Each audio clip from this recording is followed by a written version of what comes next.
So shanking and chasing and generally overall poor contact and chipping is caused by this one fundamental problem that amateur golfers have. And we're going to discuss how to get rid of that problem out of your chip shot.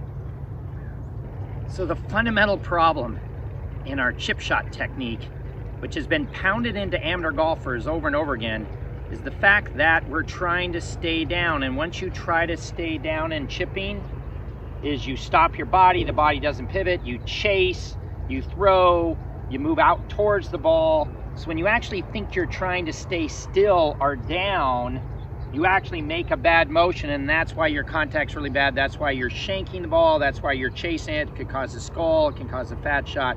In general, very poor contact.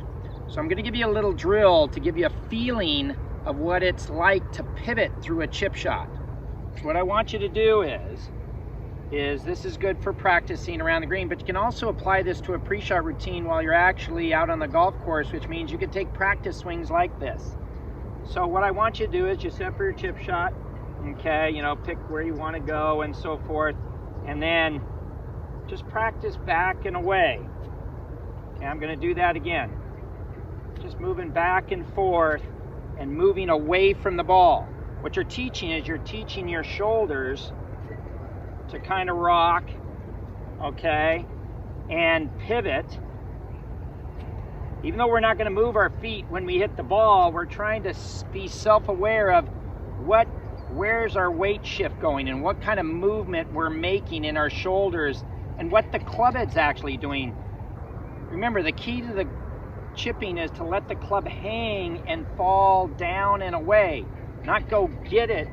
If you go get it with your body, you're not getting that extension of the club head falling and moving through the shot. So when I'm walking away, you can see the energy fall out through my arms and through the shaft and through the club head rather than moving it back and forth. And that's the feeling I want you to get. I want you to feel as though the club is hanging away.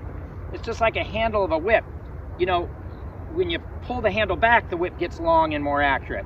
If you keep moving towards the person, of course, the whip end will get all bunched up. You'll never snap at the person. But again, if you just move away for a little bit, then you walk on up, and then you just imitate that feeling. You make good contact. And look at that, I hit the hole. So you'll even notice the pros do kind of a rendering of this moving away in their practice stroke sometime. Watch, they'll set the club down. I do this all the time behind the ball, kind of test the lie, step away, move my chest up and away. We're just kind of making a swing like that. All right, where the club's at the ball, obviously this is our practice swing. And then we walk on up and we feel the same thing. And you can hear by the noise of the golf ball and the grass contact is that I'm using the bounce well, I'm not digging, I'm not chasing again, and I'm not falling towards the ball. So, recap, all right? Practice swing is back and forth, moving away from it, being self-aware of what the weight shift's doing, what's the chest doing, back and forth, all right, getting tall, walk on up, set it down, remember that feel. All right, you'll notice my chest comes up, my club hangs down, club goes through the grass good. You're going to make much better contact. You're going to get rid of the shank. You're going to get rid of that chase motion, and your contact will improve immensely, and your chipping, you'll be able to focus on obviously getting it close rather than making contact, and that's going to be very important for you to score. So if you like this tip, don't